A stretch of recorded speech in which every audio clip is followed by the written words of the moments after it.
जैसा कि आप देख रहे हैं आपके सामने एक क्वेश्चन है, show that √3 is irrational number, मतलब कि दिखाइए कि कड़ी मितनी 3 एक इरेशनल नंबर है, यानी अपरिमेय संख्या है। तो पिछले वीडियो में मैं बता चुका था कि p/q ग्रुप में कैसे चेंज करते हैं किसी भी संख्या को, चाहे रिपीटिंग हो चाहे नॉन रिपीटिंग हो। तो अगला वीडियो हम लोग स्टार्ट करते हैं। देखो यहाँ पे लिखा है show that √3 is irrational number. सबसे पहले आपको मानना पड़ेगा कि ये इरेशनल नंबर नहीं बल्कि एक रेशनल नंबर है। ठीक, देखो let √3 is a rational number, इसे कहते हैं कॉन्ट्राडिक्शन मेथड। क्या कहते हैं? Contradiction method. माने कि इसको उल्टा मान के, माने पहले मान लो कि ये रेशनल नंबर है, ठीक, फिर रेशनल नंबर की जो है मतलब जो प्रॉपर्टीज होती है उसको सेटिस्फाई नहीं करेगा, तो सेटिस्फाई नहीं करेगा तो मतलब कह सकते हैं कि हाँ ये रेशनल नंबर नहीं, रेशनल है ना। Let √3 is a rational number, rational number, ठीक, रेशनल नंबर है। देखो which is equal to p/q ना, p/q, and where the common factor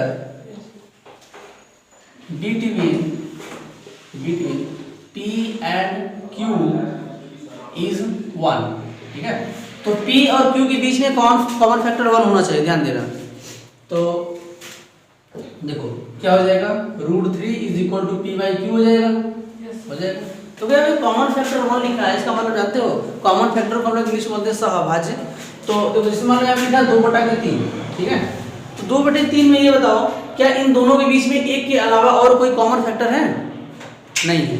लेकिन अगर मैं इसे लिख दूं 6/4, तो देखो इसमें एक भी है, 2 भी है ना, तो यहाँ पे 2 चीजें कॉमन फैक्टर आ गई, तो ये हमारी कॉमन फैक्टर नहीं होगी। माने आपको ऐसा कॉमन फैक्टर लेना है जिसमें केवल एक हो, मतलब कि एक के अलावा और कोई कॉमन फैक्टर ना हो, ठीक, उसे कहते हैं हम लोग सहभाज्य। तो इतना हो गया, ठीक है। चलो यहाँ से हम लोग स्क्वायर हटाते हैं। देखो उसको मतलब कि रूट हटाते हैं, root squaring both side, squaring both side, दोनों साइड स्क्वायर करेंगे तो ऐसे देखो ये √3 का स्क्वायर और ये p/q का स्क्वायर ना, यहाँ से रूट हटेगा नहीं, तो ये रूट हट जाएगा तो यहाँ हो जाएगा 3 बराबर p²/q², और क्रॉस मल्टीप्लाई करो तो हो जाएगा p² = 3q² ना। यस। देखो हियर यहाँ पे हम लोग क्या कह सकते हैं, ध्यान दो,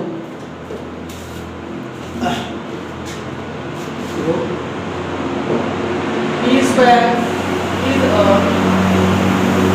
multiple of 3। यहाँ पे जो p² है वो 3 का मल्टीपल है, ध्यान देना। मल्टीपल का मतलब देखो इसे गुणा के रूप में, जैसे मान लो मैंने यहाँ 6 लिख दिया, तो क्या 6 जो है 2 और 3 का मल्टीपल है कि नहीं, है ना। ऐसे ही जो हमारा p² है वो 3 का मल्टीपल है, ठीक।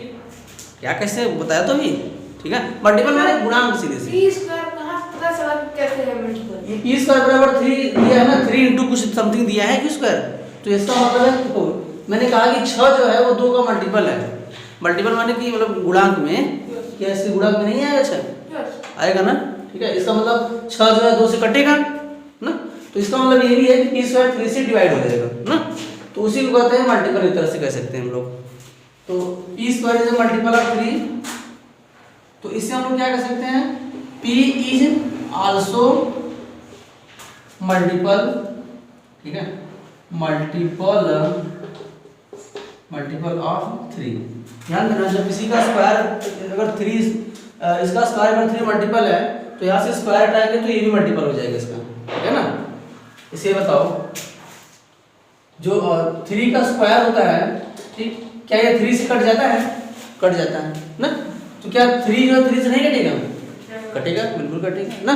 तो यही कहने का मतलब, मेरा मतलब है अगर कोई किसी चीज का स्क्वायर अगर ये 3 से कैंसिल हो रहा है तो इस अगर स्क्वायर हटाएंगे तभी ये कैंसिल हो जाएगा, ठीक है ना। तो इसको हम लोग इक्वेशन नंबर 1 मान लेते हैं, ठीक है। देखो लेट यहाँ पे थोड़ा सा आपको लिखना पड़ेगा, let P is equal to 3m। P को क्या मान लीजिए 3m, ठीक है। देखो let P is equal to 3m, जब भाई ये जो P हमारा है अगर 3 का मल्टीपल है तो हम मान लेते हैं कि 3m है, ठीक है। 3m जहाँ पे m भी कोई हमारा रेशनल नंबर हो सकता है ना, तो 3m लिखो, इसमें भी स्क्वायर करो, क्या करो स्क्वायरिंग बोथ साइड। अगर इसको हम बोथ साइड स्क्वायर करेंगे मतलब ये 3m कहां से आ गया? ये आपको मान सकते हैं हम लोग कि अगर P अगर 3 का मल्टीपल है, ठीक है, तो P को 3 और m, जहाँ पे m भी कोई हमारा मतलब रेशनल नंबर है उसको मान सकते हैं इस तरह से, ठीक है। तो इधर थोड़ा सा इरेज करना पड़ेगा।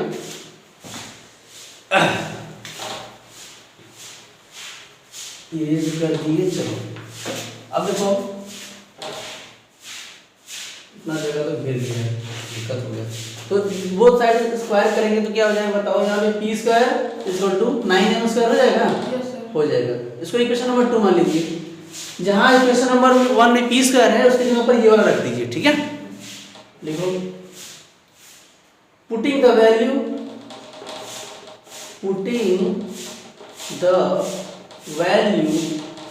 of p square in equation 1, किसमें रखेंगे इक्वेशन 1 में, जहाँ p स्क्वायर वहां पर रखो तो हो जाएगा क्या हो जाएगा 9m square equal to 3q square, ये तो होगा। या फिर देखो 3 से कट जाएगा कि नहीं, देखो यहाँ 3 से 3 का 9, तो 3m स्क्वायर हो जाएगा और q स्क्वायर हो जाएगा, ये हो जाएगा। या फिर इस चीज को ऐसे भी लिख सकते हो q square equal to 3m square, ठीक। इक्वेशन नंबर 3 मान लेते हैं, क्या मान लेते हैं इक्वेशन नंबर 3। देखो तो हाँ ये हमारे क्या मिला q square equal to 3m square ना।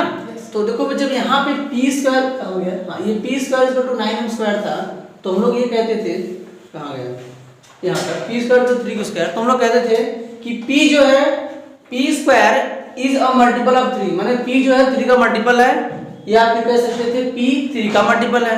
इसी अनुसार यहाँ हम लोग ये भी कह सकते हैं, देखो q square is a multiple, क्या है ये मल्टीपल है, मल्टीपल माने इससे डिवाइड हो सकता है 3 से, ठीक है, multiple of 3, then we can say that q is also multiple of 3 ना। देखो from equation 1 and 2, from equation 1 and equation 2, तो equation number 2 and 3, equation number 2 and 3, तो इक्वेशन नंबर 2 और 3 से हम लोग क्या कर सकते हैं, जो p और q है, ध्यान देना, जो p और q है वो दोनों ही 3 का मल्टीपल है। किसका मल्टीपल है 3 का, माने 3 का अगर मल्टीपल है तो हम लोग कह सकते हैं सो 3 is common factor between p and q, माने p एंड q के बीच में जो कॉमन फैक्टर है वो क्या है हमारा 3 है, ठीक है, यानी दोनों केवल 3 से कटेंगे ना। तो ये बताओ जब p और q दोनों 3 से कटेंगे या फिर 1 से कैसे तो कट सकते हैं ना, तो क्या वो दोनों को प्राइम नहीं होंगे, को प्राइम मतलब सहभाज्य, माने कि उनका जो कॉमन फैक्टर है वो केवल 1 है बस और कुछ नहीं ना। या तो वो खुद से कटेंगे या तो मतलब उनका कॉमन फैक्टर कितना होना चाहिए 1 होना चाहिए, ठीक है। तो सो we can say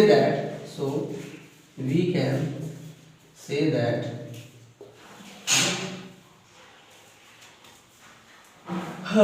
क्या से कर सकते हैं हम लोग, आ जाएगा। देखो यहाँ पे हमें मान नहीं चला था, थोड़ा सा इसमें मिस्टेक हुआ है। रूट 3 सही है, ये वाला सही है statement. Root 3 is a rational number which is equal to p by q and where the common factor between p and q are is 1। या फिर यहाँ हम ये भी बोल सकते थे there is no common factor between p and q, माने एक को तो लेते नहीं है, ठीक है। तो यहाँ पे तो हमें क्या आ गया, हमें देखो यहाँ पे ये मिल गया कि 3 is common factor between p and q। हम वहाँ पे क्या मान चले थे कोई कॉमन फैक्टर नहीं है, तो यहाँ पे गलत आ गया ना, ठीक है। यहाँ पे आना चाहिए कि p और q के बीच में कोई कॉमन फैक्टर नहीं होना चाहिए, लेकिन यहाँ पे क्या मिल गया 3। तो contradiction we can say that from contradiction method, कौन मेथड से? कॉन्ट्राडिक्शन मेथड से, ठीक है, कॉन्ट्राडिक्शन मेथड, ठीक है। देखो √3 इज अ इरेशनल नंबर, कौन सा नंबर है? इरेशनल नंबर, ठीक है। इरेशनल नंबर क्यों हुआ? क्योंकि हम लोग यहाँ पे मान के चले थे कि √3 रेशनल नंबर है, तो रेशनल नंबर भाई, और जिनके बीच जो है P और Q ऐसे नंबर है हमारे जिनके बीच में कोई कॉमन फैक्टर नहीं है, लेकिन यहाँ पे हमें कॉमन फैक्टर मिल गया 3, तो ये कंडीशन सेटिस्फाई नहीं किया, ठीक। जब कंडीशन सेटिस्फाई नहीं करेगा तो हम कह सकते हैं कि इरेशनल नंबर है। कौन सा नंबर है? इरेशनल, ठीक। तो इस तरह से हमारे प्रूफ हो गया। तो ये बहुत ही इंपॉर्टेंट क्वेश्चन है, ठीक है, जो आपके बोर्ड एग्जाम में भी काम आ सकता है, क्लास 9 में भी काम आता है, ठीक है। तो ये आपको 9th में भी आएगा और 10th में भी आएगा, ठीक। इसी प्रकार से आप प्रूव कर सकते हो √2 इज इरेशनल नंबर, ठीक है, √5 इज इरेशनल नंबर, ठीक, इस तरह से कर सकते हो।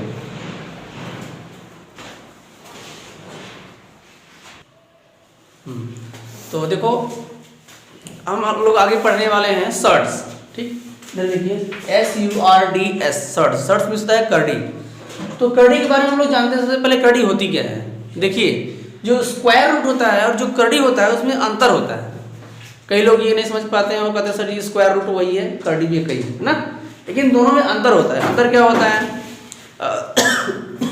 एक मिनट। तो जो हमारा सर्ट्स होता है, जैसे यहाँ से हमें स्क्वायर रूट क्या होता है? स्क्वायर रूट तो वो होता है जिसमें जो रूट के अंदर होता है पॉजिटिव नंबर होता है और उसका जो पावर है वो 1/2 होता है। सर दिखाइए। एक मिनट, जिसमें मैंने यहाँ लिखा है स्क्वायर रूट ऑफ 4, ठीक, क्या लिखा है? Square root of 4। तो 4 का मतलब है, इसका मतलब ये है कि 4 के पावर में 1/2 है। क्या है? 4 के पावर में 1/2। और जब ये सर्ट्स की बात आ जाती है तो अगर हम मान लेते हैं कि x कोई पॉजिटिव इंटीजर है, क्या है? पॉजिटिव इंटीजर है, ठीक है। सर x से मत बताइए, सर दो बस समझा रहे हैं सब लोग, पहले समझ लीजिए। मान लीजिए x कोई पॉजिटिव इंटीजर है, ठीक है, और y कोई जो है इंटीजर है, क्या है? इंटीजर है। तो अगर हम सर्ट्स को, इसके ऊपर सर्ट्स को लिखना है तो इस तरह से हम लिख सकते हैं, ठीक है, x के पावर में 1/n, और x के पावर में 1/n को ही हम लोग ऐसे लिखते हैं रूट में x, फिर इसका पावर जो होगा n होगा। इस तरह से हम लिख सकते हैं। एग्जांपल के तौर पे देखो, ऐसे मान लो यहाँ पे लिखा है 3, ये 3 जो है ये इसका पावर है, रूट का मतलब सॉरी इस सर्ट्स का पावर है। क्या है? सर पावर है। इसको इस तरह से लिख सकते हैं 3 के पावर में 1/3, लेकिन स्क्वायर रूट में केवल 2 रहेगा, 1/2 ध्यान देना बस। सर स्क्वायर रूट में लिखिए, सर स्क्वायर रूट में, स्क्वायर रूट में लिखेंगे तो देखो स्क्वायर रूट में सर लिखिए 2, हाँ 2 9, हाँ 9, अरे सर 2 9, हाँ 9, अरे सर मतलब सर एक ही में कहीं पे से लिख देंगे बाहर हो गया ऐसे? नो सर, माने कि ऐसे ऐसे यस सर, मल्टीप्लाई में है क्या? हाँ नो सर 2 9 4 5 लिखिए, 2 9 4 5 इसका 6। स्क्वायर रूट फाइंड करिए। तो स्क्वायर रूट तो कक्षा 8 वाला भी दिया फाइंड करने का ना। सर कैसे? हमें यहाँ पे स्क्वायर रूट फाइंड नहीं करना है, हमें यहाँ पे सर्ट्स को पढ़ना है, इसके रूल्स को पढ़ना है, ठीक। रूल्स को पढ़कर इसको रेशनलाइजेशन करना है, ठीक है, रूट को हटाना है, गुणा मल्टीप्लाई करना है, बस यही आपको सीखना है इसमें, ठीक है। तो सर्ट्स का मतलब होता है करड़ी, ठीक। करड़ी जब किसी नंबर के ऊपर लगती है या फिर कोई पॉजिटिव नंबर होता है, ध्यान देना, एक बात ध्यान देना, ये जो सर्ट्स है इसके अंदर जो वैल्यू होता है ना वो हमेशा पॉजिटिव होता है। क्या होता है? पॉजिटिव, यानी प्लस में होगा, पॉजिटिव इंटीजर होना चाहिए या फिर पॉजिटिव रेशनल नंबर भी हो सकता है। ध्यान देना, 1 से पावर में 1/n जो लिखा है इसका मतलब n बार ये रूट आया है, ठीक है, x। और देखो इसे हम लिखा है मान लो x के पावर में लिखा है x के पावर में 1/4, तो इसको अगर हम रूट में लिखना चाहेंगे तो कैसे लिखेंगे सर? कैसे लिख सकते हैं? 4 रूट में x, इस तरह से, ठीक। ये जो 4 है ना ये हमारे करड़ी माने जो करड़ी है उसकी घात है। करड़ी की क्या है? घात, माने पावर ऑफ रूट्स, माने पावर ऑफ सर्ट्स, सॉरी। तो देखो यही चीज हमारी इसमें देखो होती है। अगर देखो n बार किसी रूट में लिखना चाहेंगे ऐसे तो उसको लिख सकते हैं x के पावर में 1/n, 1/n, Yes. यही हमारा रूट सर्ड का जो है फार्मूला होता है। ठीक, अब इससे कुछ रूल्स होते हैं, माने कैसे इसका गुणा होता है, कैसे भाग होता है, कैसे जोड़ होता है ना, ध्यान देना। देखो इसका सबसे पहले जो होता है सर्ड्स का प्रॉपर्टी, हम लोग क्या पढ़ेंगे, प्रॉपर्टी। ठीक, तो इसका प्रॉपर्टी क्या होता है, ध्यान देना। सबसे पहली प्रॉपर्टी ये होती है जोड़। हम लोग जोड़ कैसे जोड़ते हैं इसका, ध्यान देना, माने सम, एडिशन। ठीक है, इसका एडिशन कैसे होता है, देखो किसी भी दो सर्ड्स का एडिशन तभी हो सकता है जब उसका जो पावर है वो सेम हो। पावर क्या होना चाहिए, सेम। जैसे एग्जांपल के तौर पर ये लिखा है 3√5 प्लस 3√6। ठीक, ये मैंने क्या बोल दिया,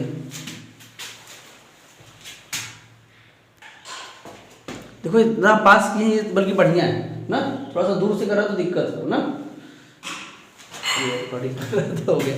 देखो मैं क्या कर रहा था, जोड़। हाँ, और जोड़ में देखो यहाँ मैं थोड़ा सा गलती बोल दी है। गलती क्या होगा, देखो किसी भी सर्ड्स को हम लोग तभी ऐड कर सकते हैं जब उस सर्ड्स का जो पावर है वो सेम होना चाहिए और जो रूट के अंदर जो वैल्यू है वो भी सेम होना चाहिए ना। ये चाहे यहाँ पे 4 5 लोग कुछ लिख सकते हैं, 4 हो गया, 7 हो गया, कुछ भी लिख सकते हैं ना। तो 7 4 11 हो गया और ये 3√5 होगा। ठीक है, ध्यान देना। अगर केवल ये मान लो ऐसे रहा होता 3√5 प्लस 3√5 तो हो जाएगा 2 3√5, इस तरह से। मान लो यहाँ पे 1 छुपा है, यहाँ भी 1 छुपा है ना, तो 1 1 कितना हो गया, 2। तभी ऐड करेंगे, ध्यान देना, तभी ऐड करेंगे जब इसका जो है सर्ड का जो पावर है वो भी सेम होना चाहिए और सर्ड्स के अंदर जो वैल्यू है वो भी सेम होनी चाहिए ना। सेम इसी तरह से इसका मतलब सब्ट्रैक्शन भी होता है। क्या होता है, सब्ट्रैक्शन होता है। क्या होता है, सब्ट्रैक्शन होता है। ठीक है, सब्ट्रैक्शन इसका कैसे होता है, जैसे मान लो यहाँ पे 4 है, यहाँ पे 3 ना लिख के मान लो मैं 5 ले रहा हूँ, 5, इसमें जो सर्ड्स का पावर है 5 है ना, 2 - 2 5 और सर्ड्स में 2 हो गया। तो इसको जब हम लोग सब्ट्रैक्ट करेंगे कितना आएगा,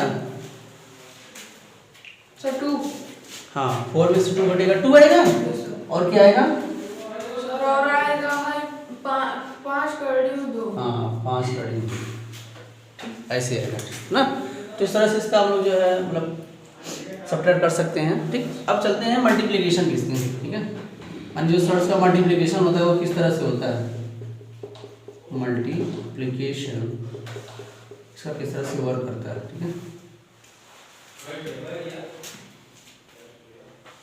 और ध्यान देना ये हमारा सर्ड्स है, यहाँ पे लिखा है। तो मल्टीप्लिकेशन इसका कैसे होगा, जैसे मान लेते हैं हम लोग रूट में x है और फिर रूट में x। ठीक, तो इसका मल्टीप्लिकेशन कैसे होगा, देखो ध्यान देना, अगर केवल रूट लिखा है उसका पावर कुछ लिखा नहीं है तो ये मान लीजिए कि वहां पर उसका पावर 1/2 है। क्या है, 1/2। तो जब भी रूट में x में रूट में x से गुणा करेंगे तो ध्यान देना रूट हट जाता है। क्या होता है, हट जाता है। अब ये आया कैसे, देखो मैं दिखाता हूँ कैसे आया। ठीक है, ये कैसे आया, ठीक है, कैसे आया, देखो हम जानते हैं x के पावर में अगर रूट लिखा है तो 1/2 हो गया, इंटू यहाँ भी रूट लिखा है माने 1/2 आ गया। अब हम जानते हैं घातांक के नियम से हम लोग क्या जानते हैं कि अगर ये इसका जो बेस है सेम रहता है तो ऐसे उतर जाता है और जो पावर है उसको ऐड कर लिया जाता है ना। देखो इसे 1/2 प्लस 1/2 माने x के पावर में 2/2 आ गया, यानी कि 1 आ गया। x के पावर में 1 का मतलब x ही तो होता है, और यही तो आया है यहाँ पर ना। ठीक, तो इस तरह से ये वर्क करता है। अगर हम लोग इंडिसेस को, पावर इंडिसेस और जो सर्ड्स है इसको जानते रहेंगे तब समझ आएगा ना।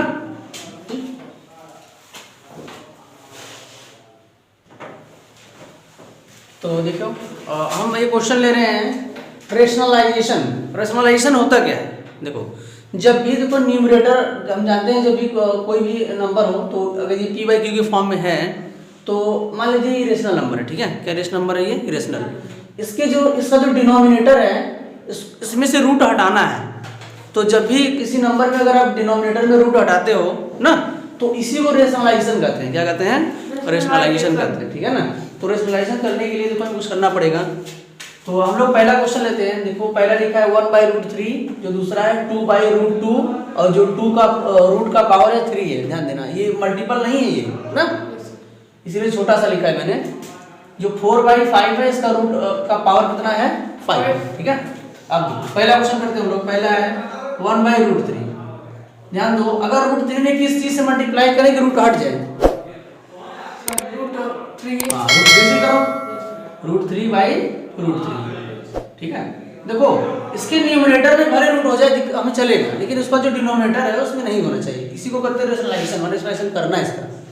तो ये हो जाएगा √3, और √3 में √3 का मल्टीप्लाई होगा तो 3 आएगा। क्या होगा? 3। इस तरह से हम लोग इसको कह सकते हैं, ये हमारा आंसर है, ठीक है। अगला क्वेश्चन चलते हैं दूसरा, ठीक। 2/3√2। ध्यान देना 3 इसका पावर है, मैं कई बार बोल चुका हूँ। तो इसको हम लोग क्या हिसाब से ले सकते हैं? 2 के पावर में 1/3 ना। अब ये बताओ कि 2 के पावर में 1/3 में किस चीज से मल्टीप्लाई करें कि इसका पावर 1 हो जाए? 2/3 से करेंगे। अरे सर नहीं, मतलब 2 के पावर 1/3 से। 2 की पावर 1/3 से गुण मल्टीप्लाई करो, ऊपर नीचे हो जाएगा, इसका पावर 1 बन जाएगा।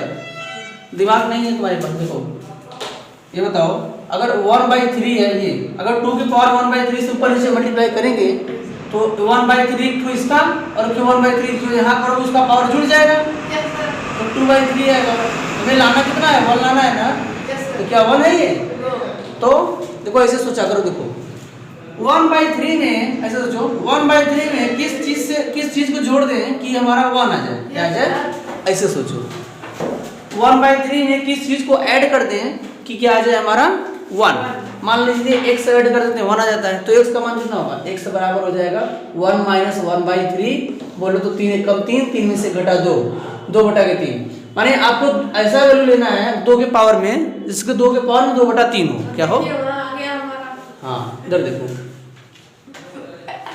वो तो गलत है, ठीक है ना। तो गलती से सही आ गया तुम्हारा, वो थोड़ी सब काम करेगा, ठीक है।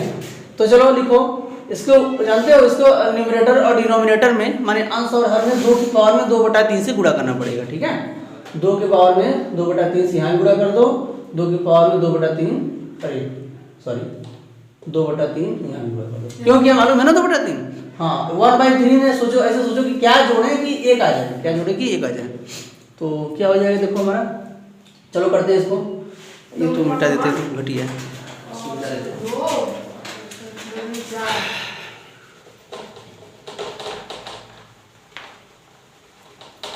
तो बताओ क्या हो जाएगा? देखो पहले इसको ऐड करते हैं हम लोग ना, जो हमारा न्यूमरेटर वाला है। देखो इसके पावर में 1 है, तो 1 प्लस 2/3 हो गया। इधर देखो 2 के पावर में 1/3 प्लस 2/3 बोले तो ये कितना हो गया? 2 के पावर में 3 का 3, 3 5 ना, 5/3 बटे में 2 के पावर में देखो 3/3 हो जाएगा नहीं? बताओ ये 1 हो गया कि नहीं पावर में? यानी 2 के पावर में 5/3 बटे के 2, ठीक है। या फिर इसी चीज को क्या लिख सकते हो? क्या लिख सकते हो? इसको ऐसे रहने दो, ठीक है। 2 से 2 कैंसिल हो जाएगा। हाँ दिमाग नहीं है तुम्हारे पास, 2 से 2 कैंसिल हो जाएगा। ये कहाँ से पढ़ लिए? इसके पावर 5/3 है, कुछ देख रहे हो? मनमानी कैंसिल कर दो, ठीक। तो ये वाला समझ में आ गया। चलते हैं अगले क्वेश्चन पे, ठीक है। ये वाला तीसरा क्वेश्चन हमारा ये है 4/√5 इसका पावर 5 है। इसको आपको जो है रेशनलाइज करना है। क्या करना है? रेशनलाइज माने परिमेयीकरण करना है ना। रेशनलाइजेशन को हम लोग कहते हैं परिमेयीकरण। यहाँ मैं लिख दूँ ताकि हिंदी मीडियम वालों को भी प्रॉब्लम ना हो, ठीक है। परिमेयीकरण सब लोग साथ में पढ़ते चलेंगे इसे ना। तो देखो परिमेयीकरण करने के लिए हम लोग इसमें क्या करेंगे ये बताओ। पहले इसको देखो ऐसे लिख लो, 4/5 के पावर में 1/5। कोई दिक्कत? 5 कहाँ चला जा रहा है? लुप्त हो जा रहा है। ये अरे यही तो है 1/5 वाला। अरे जो 3 है यही तो है 1/3 वाला, ठीक। ये जो यहाँ पे ये रूट है ना, इस पावर में 1/2 रहता है। जब यहाँ पे कुछ लग जाए 3 या 4 तो समझ लो वो 1/2 में आ जाएगा ना। आ गया समझ में? नहीं चलो अब देखो, अब बताओ इधर देखो ध्यान से। 1/5 में क्या ऐड कर दें कि 1 आ जाए? क्या ऐड कर देगी? 1 आ जाए। 1/5 में क्या ऐड कर देंगे, माने x हम लोग मान लेते हैं, x ऐड कर देंगे तो क्या आ गया? 1। तो x बराबर हो गया 1 - 1/5, मतलब 4/5। यानी आपको ऐसा गुणा करना है अंक का कि जिसके घात में कितना हो? 4/5। लिखो 5 के पावर में 4/5 इधर हो गया, इधर 5 के पावर में 4/5 इधर हो गया। ठीक, तो उधर मल्टीप्लाई करेंगे तो यहाँ तो 5 तो है नहीं, तो उसको ऐसे लिख लीजिए आप लोग। ठीक है, कैसे लिख लेंगे? देखो 4 × 5 के पावर में 4/5 ये हो गया हमारा, और नीचे देखो, क्योंकि देखो इसका ये बेस सेम नहीं है। अगर बेस माने आधार अगर सेम होता तो इसका घात जुड़ गया होता, घात जुड़ेगा नहीं, इसको ऐसे लिखेंगे बस। 5 के पावर में ये 1/5 प्लस 4/5 ना, 4 × 5 के पावर में 4/5 ये हो गया हमारा। 5 के पावर में इसको ऐड करो, देखो इसका बेस सेम है, 4 × 5, 5/5 माने 1 आ जाएगा। 5 एक आदमी कितना आ गया? 1। ऐड करके दिखाते हैं। नो सर, हो गया 1 + 4/5 हो गया, मतलब 4 × 5/4/5 हो गया, और ये 5 के घात 5/5 माने 1 हो गया ना। तो 4 × 5 के घात में 4/5/5 ये हमारा आंसर है ना। देख रहे हो, इसका जो हर है माने जो डिनोमिनेटर है उसमें घात में इस तरह से हम लोग मल्टीप्लाई करते हैं ना। क्वेश्चंस करिए। ठीक, तो चलते हैं अगले क्वेश्चन पे। जब हमारे डिनोमिनेटर मानो हर में दो चीजें हो, जैसे यहाँ पे लिख दिया कड़ी में 3 + 1 ना, कड़ी में 4 + 1, कड़ी में 2 - 2√3, इस तरह से अगर आ गया तब क्या करेंगे ना। तो यहाँ पे मैंने आपके सामने कुछ क्वेश्चन दिखाई दे रहे हैं, इनको मैं रेशनलाइज करने वाला हूँ। ठीक है, इनका परिमेयीकरण करने वाला हूँ, तो आप देख सकते हैं। पहला जो क्वेश्चन है रूट में 5/12, दूसरा है रूट में 1 सहित 46/75, तीसरा क्वेश्चन है 1/√4 - √3। ठीक, तो पहला क्वेश्चन अपन करते हैं। पहला क्वेश्चन है रूट में 5/12। ठीक, ये आपके आईसीएसई बोर्ड में दिया है बुक में, अगर आप देखोगे तब। ठीक, तो सभी के काम आ सकता है, चाहे यूपी बोर्ड हो, चाहे सीबीएसई, चाहे सीएससी, रूल तो सेम है ना। देखो इस चीज में देखो, पहले तो देखो इसको सिंपलीफाई कर सकते हो आप। कैसे सिंपलीफाई कर सकते हो? ये जो रूट है एक बार रूट को 5 के ऊपर ले लो, और ये जो रूट है एक बार 12 के ऊपर ले लो। इसको ले सकते हो 12 के ऊपर ना। अब देखो रूट 5 को वैसे रहने देते हैं, 12 को हम लोग कुछ लिख सकते हैं क्या? देखो ऐसे 2 दूनी 4, 4 3 12, ऐसे लिख सकते हैं क्या? सॉरी 3, ऐसे लिख सकते हैं क्या? लिख सकते हैं। ठीक, रूट में 5 अपन देखो यहाँ पे दो, जो भी रूट में 2 बार होता है वो बाहर आ जाता है। 2 ये यहाँ पे 2 बार आया है, देख रहे हो, तो 2 से बाहर आ गया, ऐसे हो गया √3। ओह माय मिस्टेक, ऐसे आ गया ना। अब यहाँ पे आप रेशनलाइजेशन कर सकते हो। ठीक है, यहाँ पे लिख लो मल्टीप्लाइंग, हाँ बोथ साइड नहीं, √3 न्यूमरेटर एंड डिनोमिनेटर। ठीक है, न्यूमरेटर और डिनोमिनेटर में डिनोमिनेटर। ठीक है, चलो गनीमत है टर्मिनेटर नहीं लिखा। √5/2√3 आंसर हम पूरा करेंगे √3 का। ठीक है, √3 का क्यों करेंगे बताओ? √3 का क्यों करेंगे? क्योंकि √3 लिखो यहाँ पे है, मल्टीप्लाई करेंगे तभी तो हटेगा। तो सर वो 1/2 क्यों नहीं लिखी वहाँ? 1/2 कहाँ है? तो बाहर है ना थोड़ा सा। सर अंदर लेते हैं ना उस वाले, उससे कोई मतलब नहीं है, हमें इसको रूट हटाना है ना, तो उसको वैसे रन देते हैं। ठीक है सर, उसमें तो लिए थे। किसमें लिए थे? उस वाले वीडियो में। अच्छा चलो बाद में बताते हैं अभी। ठीक है तो देखो √5 में √3 का मल्टीप्लाई ऐसे लिख लेते हैं हम लोग, √5 × √3 अपन देखो 2 तो वैसे रहेगा, √3 मल्टीप्लाई होगा तो क्या बचेगा? √3 नहीं, केवल 3 बचेगा। कभी मैंने कहा रूट हट जाता है ना, जब रूट के अंदर सेम वैल्यू होता है तो मल्टीप्लाई करने पर रूट हट जाता है। देखो अभी देखो 5 × 15 हो जाएगा, माने रूट में 15, ठीक, बटे 2 × 6, ये हमारा लास्ट आंसर है। क्या है ये? Final answer. ठीक, इसको लिख लो। चलते हैं अगले क्वेश्चन पे। तो इसी तरह से जो आपका ये दूसरा वाला क्वेश्चन है ये होमवर्क हो जाएगा। बता दें कि होमवर्क है, बताओ, बता दें। गलत है आंसर। 1 मिनट। हो गया सर। तो ये दूसरा वाला क्वेश्चन दिखाई दे रहा है, ये मैं आपके लिए होमवर्क छोड़ रहा हूँ। क्या है मैं बोल दे रहा हूँ, अगर ठीक से ना दिखाई दे रहा हो। रूट में 1 सहित 46/75, ठीक। तो ये आपका होमवर्क हो गया। मैं तीसरा क्वेश्चन बताता हूँ, वो बहुत इंपॉर्टेंट है। चलिए तीसरा बताने की कोशिश कर रहा हूँ यहाँ पर ना। क्वेश्चन नंबर 3 देखो, यह लिखा है 1/4 - √3, यही है। Yes sir. अगर इसको आपको रेशनलाइज करना है, परिमेयीकरण करना है, तो क्या कर रहा हूँ, केवल इसके हर को देखो, ठीक है। हर है 4 - कड़ी में 3 ना। तो क्या करो, जो यहाँ पे चिन्ह होता है उसका विपरीत चिन्ह लेके, या सेम से यही चीज होना चाहिए ना। जैसे 4 - कड़ी में 3 है ना, तो 4 + कड़ी में 3 का ऊपर नीचे गुणा कर दो, ठीक। देखो 4 प्लस हाँ, 4 + कड़ी में 3 बटे 4 + कड़ी में 3। जब भी इस तरह से सवाल दिया रहे तो केवल इसके चिन्ह का विपरीत लो, ठीक। ये जो दिखाई दे रहा है माइनस, इसके चिन्ह का विपरीत लो और उसी का ऊपर नीचे गुणा कर दो ना। चलो गुणा करेंगे हम लोग। आप क्या देखते हैं, ऊपर हो जाएगा 4 + कड़ी में 3 और यहाँ पे हो जाएगा 4 - कड़ी में 3 और 4 + कड़ी में 3। तो क्या ये कुछ सूत्र की तरह नहीं लग रहा है यार? हाँ। क्या? हाँ, एक कोष्ठक में a + b, कोष्ठक में -b।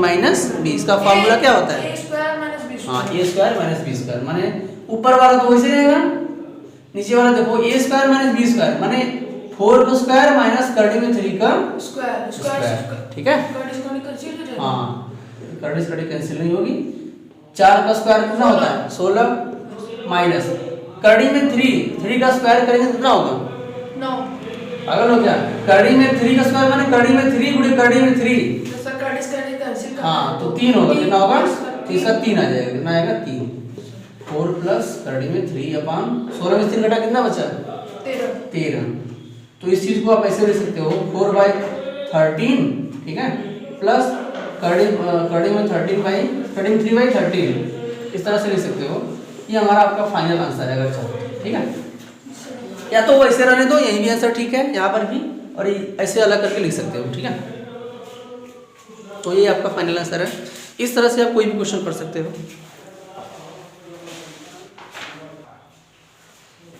तो देखो, जैसा कि आपके सामने क्वेश्चन लिखा गया है, क्लास 9 में बहुत इंपॉर्टेंट चैप्टर है, तो ये सवाल आता है, ठीक है। Find the value of a and b। आपको a और b का मान निकालना है। आपके नीचे क्वेश्चन दिया गया है 3 + कड़ी में 2 अपॉन 3 - कड़ी में 2 बराबर a + b कड़ी में 2। माने यहाँ पे जो आपको ये दिखाई दे रहा है लेफ्ट हैंड साइड वाला, बायां पक्ष वाला, इसको ना इस रूप में लाना है। तब दोनों पक्षों में तुलना कर लेना, a और b का मान निकल जाएगा ना। क्या करना है सर, देखो पहले तो इसका आपको परिमेयीकरण करना पड़ेगा। क्या करना पड़ेगा? परिमेयीकरण, बोले तो रेशनलाइजेशन करना पड़ेगा। तो चलो हमको लोग इसका रेशनलाइजेशन करते हैं ना, माने परिमेयीकरण। तो बताओ इसमें अंश और हर में किस चीज का गुणा करेंगे, बताओ। सर उस साइड में प्लस का करेंगे? नहीं, इस तरफ कुछ करना ही नहीं है, केवल इस तरफ करना है आपको, ठीक है ना। इस तरफ क्या करना है, अंश और हर में 3 + कड़ी में 2 का गुणा करना है। मैंने कहा है नीचे के चिन्ह के विपरीत का गुणा करते हैं ना, ठीक है। तो 3 + कड़ी में 2, ये तो वैसे रहेगा ऊपर वाला, नीचे वाला भी वैसे रहेगा। इसके अंश और हर में गुणा करना है 3 + कड़ी में 2 का, 3 + कड़ी में 2 का। और ये वाला सेम उतारते चले जाओ, इसको कुछ नहीं करना है। चलो उधर गुणा करेंगे, देखो ये a + b सेम जैसा नहीं लग रहा है? सेम, ठीक है। 3 + कड़ी में 2 का होल स्क्वायर हो गया, देखो सेम दिखाई दे रहा है। Yes sir. और ये देखो एक कोष्ठक में a - b, एक कोष्ठक में a + b। बोले तो 3² - कड़ी में 2 का स्क्वायर लिख सकते हैं। Yes sir. हाँ, और इधर जो है उसको ऐसे रहने देते हैं, ठीक। इतना समझ में आया कि नहीं मैंने क्या किया, ठीक। अब देखो, ये देखो a + b होल स्क्वायर लग रहा है, इसमें सूत्र लगा दो a + b होल स्क्वायर वाला। हाँ, 3 का स्क्वायर प्लस कड़ी में 2 का स्क्वायर प्लस 2 × 3 × कड़ी में 2। और इधर देखो 3 का स्क्वायर 9 होता है और कड़ी में 2 का स्क्वायर 2 होता है। 2 होता है। यानी बेइज्जती नहीं कराया इस बार। 3 का स्क्वायर 9 और कड़ी में 2 का स्क्वायर 2 और 3 दूनी 6, 6 कड़ी में 2।